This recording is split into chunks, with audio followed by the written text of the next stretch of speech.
Let's move on with the China meeting with Japan and South Korea. How do you categorize it? Can China trust Japan and South Korea?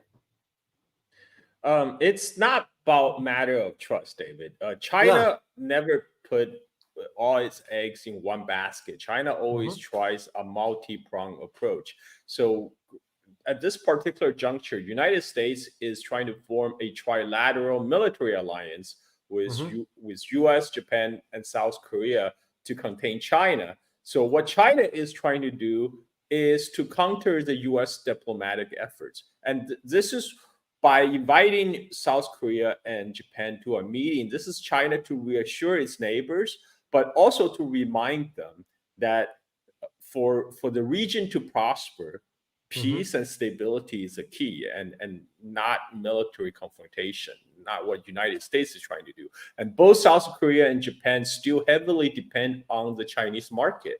China is the world's it's one of the world's largest consumer market.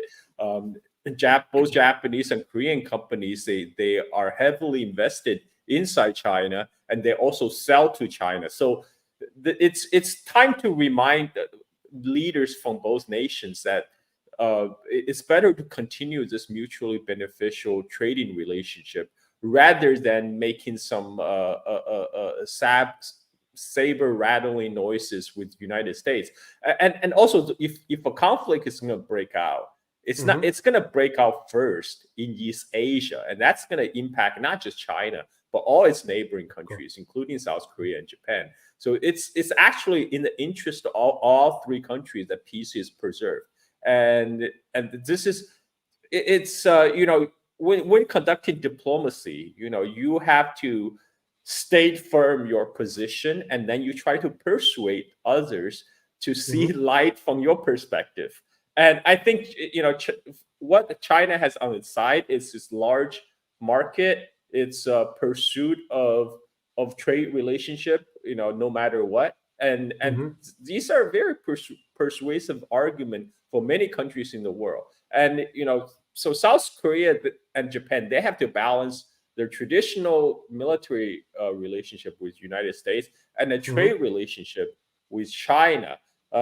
China is doing what it can to put more weight on its side of the balance. This is what China is trying to do.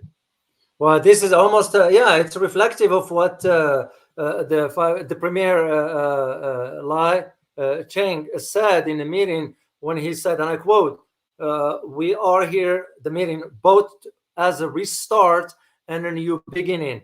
And he called for the comprehensive resumption of cooperation between East Asian economic powerhouse. But the question, Carl, remains: can they be trusted, Japan and South Korea? And the reason I'm saying this, Carl, I fall back to this issue of trust because I saw what took place with Philippines. When Philippines took over, Marcos Jr., and all of a sudden flipped. I think Philippines is a little bit different case from South Korea and Japan, even though all three states are essentially client states of the United States. U.S. have a long colonial relationship with all three countries. But in Philippines particular, Philippines was a straight out U.S. colony since the Spanish-American War until end of World War II. But Japan and South Korea, even though they're militarily occupied, with tens of thousands of U.S. troops on their soil, and basically acting as vassals of United States in East Asia, but occasionally the South Korean and Japanese leadership, they do try to do the best for their own national interest, which I don't know if I can say the same for Bongbong Marcos. Philippines had a phase when Duterte tried to assert Filipino independence, but now looks like the pendulum has swung to the other side. But we know Japanese leaders that could not say no to the United States, because whoever wants to challenge the current Japan-U.S. security alliance, they get removed immediately. I mean, the Japanese prime minister come and go, but if they say no to US, they can never stay long in office. Yeah. But on the other side, they do have a very much vested interest in maintaining the peace in East Asia, because uh, even more so than Philippines, South Korea and Japan has a much stronger trade relationship with China. You know, both Japanese and South Korean companies are heavily investing in China, both to Mhm. produce export back to their own country and also to export globally, but also to sell it to the Chinese consumer market, which is one of the largest market in the world. So they, whereas the Philippines, they, their export to China are mostly commodities like farm produce, like bananas, Yeah. pineapples, etc. But Japan, the Japanese car makers are still very entrenched in China. China is world's largest market for automobiles. It's larger than the Chinese market for cars is Yeah. way bigger than even the car market in United States. So the Japanese companies are not, Toyota is not going to give up on the Chinese market. And so there are other business, Japanese and South Korean business interests that also want to maintain a healthy relationship with China. So this is a little bit different than the Philippines, because the Philippines, they don't have the same kind of the economic structure as South Yeah. Korea and Japan. And so there's less economic incentive, especially for Bongbong Marcos, when he has hundreds of billions of dollars of his dad's money that's Yes, flowing back to home. the U.S. government. It's a much more persuasive argument for him. Whereas Japan and South Korea, it's the Yeah. opposite. They have hundreds of billions of dollars invested in China. They wanted they don't want to see that investment evaporate. So this is why I speak about balance. They have to balance between their traditional client relationship with United States, but they also balance their trade relationship with China. And China is just like occasionally reminding them, like, look, we're here for peace. Peace is good for all of us in East Asia, because if US is going to fight a conflict with China, it's mostly likely to start in East Asia. It will be devastating for all the East Asian economies, whether South Korea, Japan, or China. And however that may escalate, but you will definitely start in the East Asian neighborhoods, and that's not in the interest of any of the East Asian country involved. So this is again China sending its occasional reminder and also affirming its commitment to continue the trade relationship with South Korea and Japan. Yeah. In your opinion, Carl, why do you think President Xi didn't go and sent just the premier to go, Li Chang?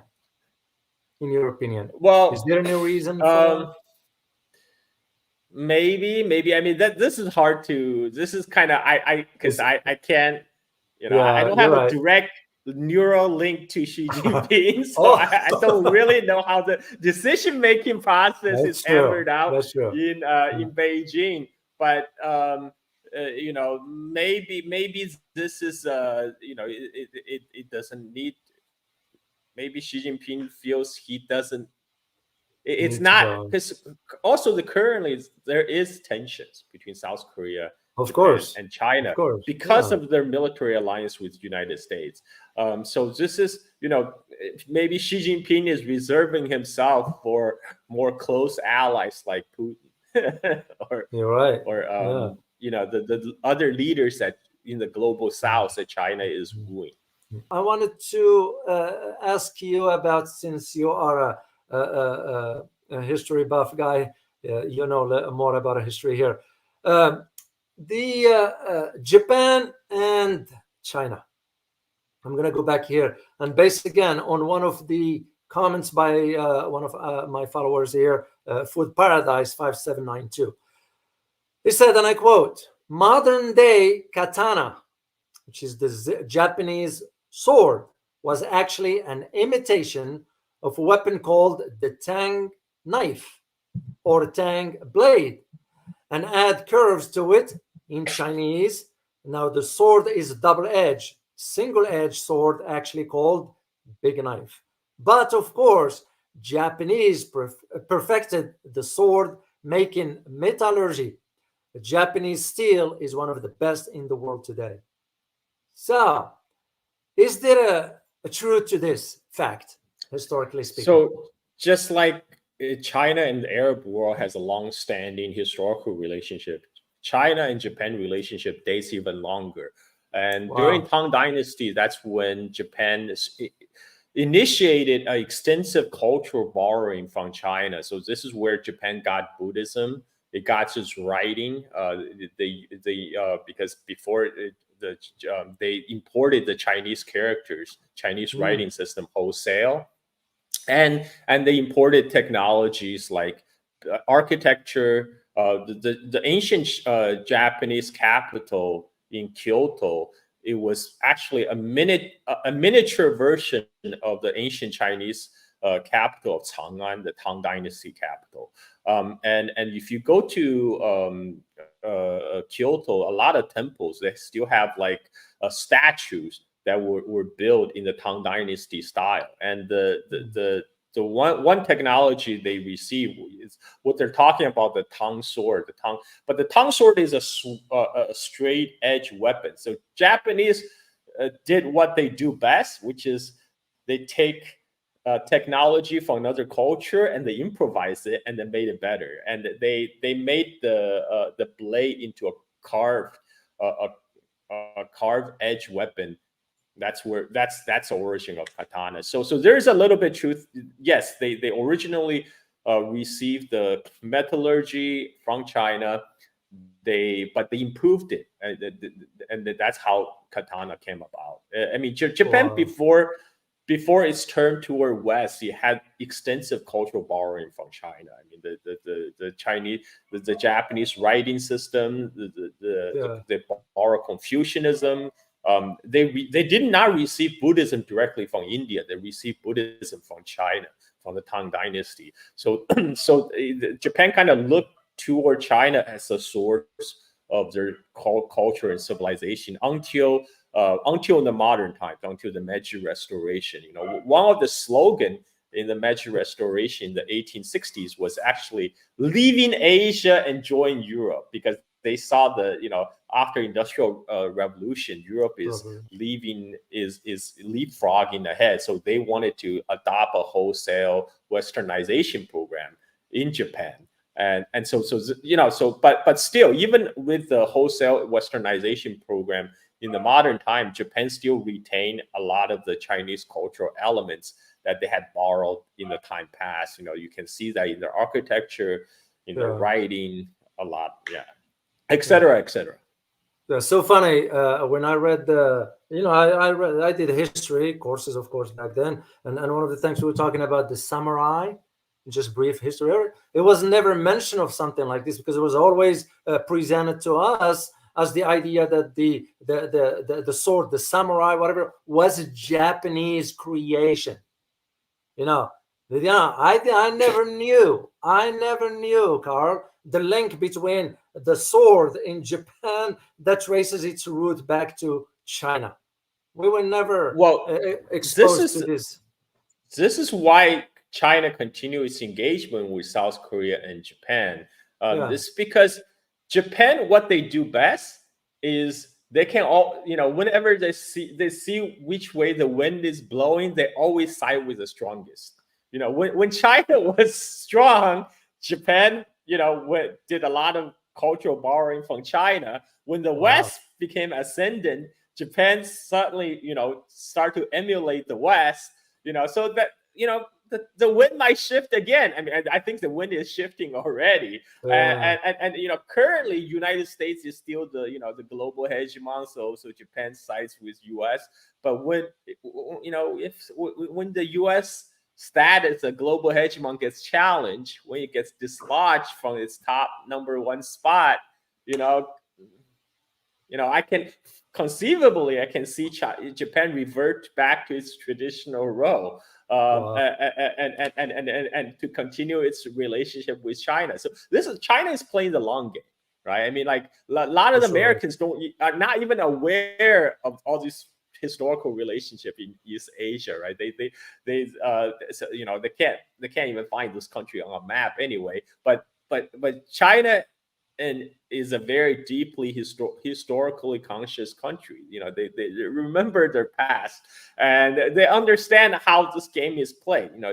Countries like South Korea and Japan, they will side with the strongest power in the region. Right now, United States is still on paper in terms of military power, the strongest power in East Asia. So for now, Japan and South Korea may be vassals to the United States. But that time may change. That time may change. China is building up foundations right now for that shift, for the future shift.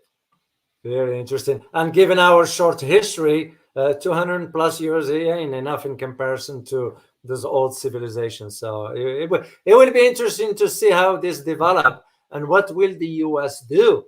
Even though I am looking over the horizon, Carl, and I just don't see good stuff lying as to what the U.S. /collective West is going to do in the Far East. So let's hope things will go a different direction for that one. So